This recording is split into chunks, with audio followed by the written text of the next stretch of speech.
Pedro Almodóvar's films always feel like they're operating on pure emotional chaos, whether it be desire, obsession, guilt, sex, violence. Everything seems to be highlighted, everything is melodramatic, and somehow it all works at the same time. I had never seen Matador. I had read about it, I've seen clips of it, and for some reason just never watched it. But now, thanks to Radiance, number 174 in their range, I rectified that. It was long overdue a watch.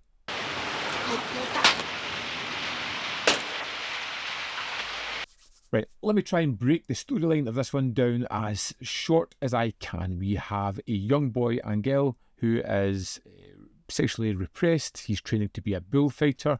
His mentor is an ageing bullfighter who happens to be a killer as well. And he's dating Angel's next door neighbour, who Angel fancies, likes her a lot. And Angel decides, after doing something really reprehensible, he admits to all these murders that he didn't commit, but his mentor did. And then we're introduced to a lawyer that comes into this one, another person who seems to be a killer, who seems to have unleashed this sexual acts on certain people, and hooks up with the aging bullfighter mentor because they two have very similar kinks.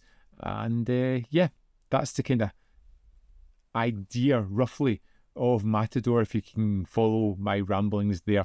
Entonces, ¿a qué esperamos? ¿Por qué la dilatas tú también?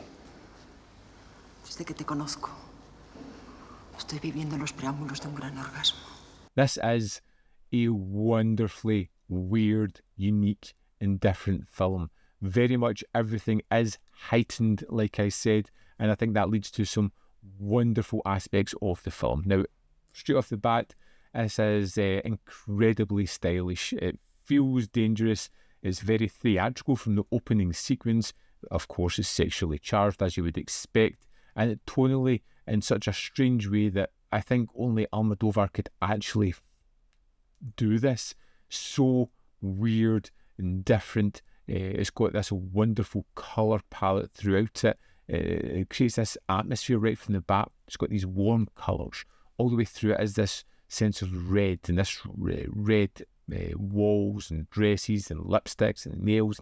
It's just a constant motif throughout the film. As these dimly lit interiors, as this constant state of emotional instability within the characters, it creates this wonderful atmosphere for the characters to come in and populate it and drive it even further, because Almodóvar likes things extreme, and that goes on very much so with the performances here. ¿Recuerda algo más? Sí. Al final me pidió perdón y se desmayó. We feel these characters are terrific. The four main players here are all pushed to the extremes, and I love that. They are heightened, they are theatrical, they're operatic, they're very different, and it might not work for everyone, but I thought it was just brilliant. The characters don't behave like regular people. They behave irrationally. It has this dark humour running all the way through it as well, and it has this kind of emotional sincerity mixed with this really camp energy that just creates a melting pot of all these different things that shouldn't work together but somehow do. I love the performances that we have here. I think they're just terrific, and it's hard to pick who's my favourite out of them all. They really do work at the most extreme. It's not subtlety. Your subtlety has been taken away in favour of what is delivered, which is these huge performances that really create a sense of what Almodóvar's going for here. It's discomforting, and it definitely feels deliberate within the film as well. Está bien. ¿Qué quiere? Me llamo María Cardenal. ¿Y?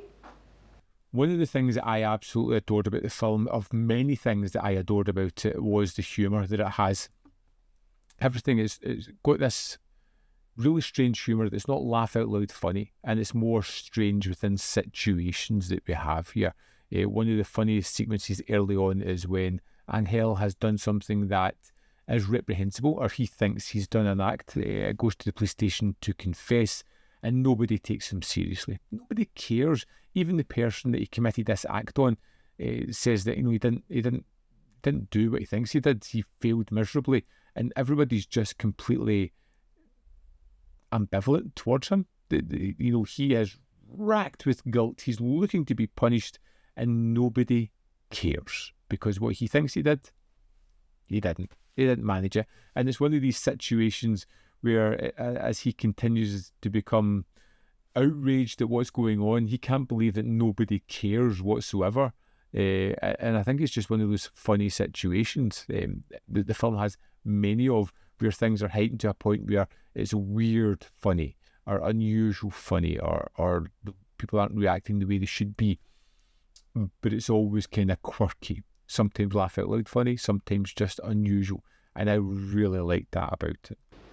Mejor que haya sido así. Nunca había visto a nadie tan feliz.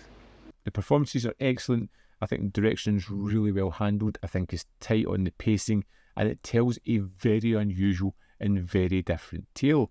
Like I said, there are some things that are just crazy about this, like one of the characters later on suddenly becomes psychic for no reason whatsoever. And in any other film, this would be crazy, unusual, and you would be lambasting that trait.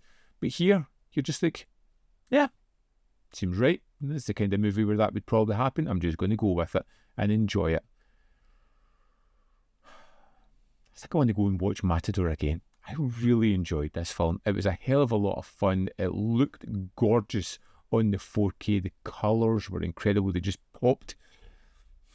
I think I want to go and watch it again. Such a good movie. I'd love to know your thoughts, but first, let's dive in and have a quick look at the disc, the extras that are there. Here we are in the disc from Matador.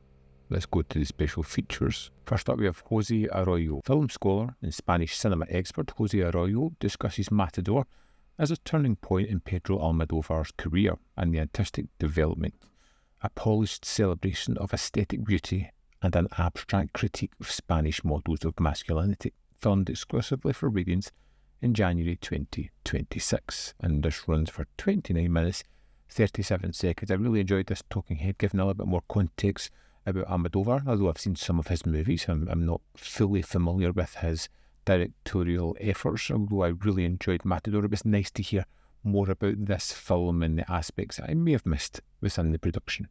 Next, we have Jonathan Ross for 1 week only. In this rarely seen TV documentary, English TV presenter and film critic Jonathan Ross travels to Spain to interview Pedro Almodóvar. His brother and producer Agustin Almodóvar stars Antonio Banderas and Carmen Maura and other collaborators. Originally broadcast in March 1991, and it runs for 53 minutes 27 seconds, and it's great. Not just because the subject matter, the interviews are terrific, but also because it reminded me of some of the things that we used to get on TV back in the day, the things that really sparked my fascination with film and really fueled my knowledge back then. It was a great addition. Do you know, I would actually love if they included some of the old Moviedrome clips as well in certain films if they could. Anyway, also included in this disc is a 28-page booklet. We get Red or Dead, Matador, and the Almodóvar Pleasure Principle by Guy Lodge, and we have an interview with Pedro Almodóvar from 1994. That's the extras for Matador.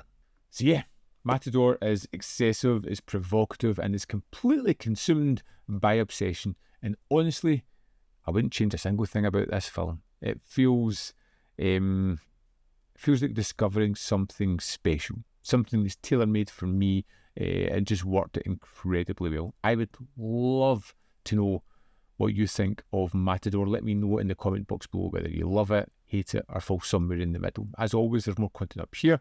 You can see more of my stuff. In the description box below are links to Patreon, membership program, manvfilm.com, always, in which you can support me. Thanks for watching.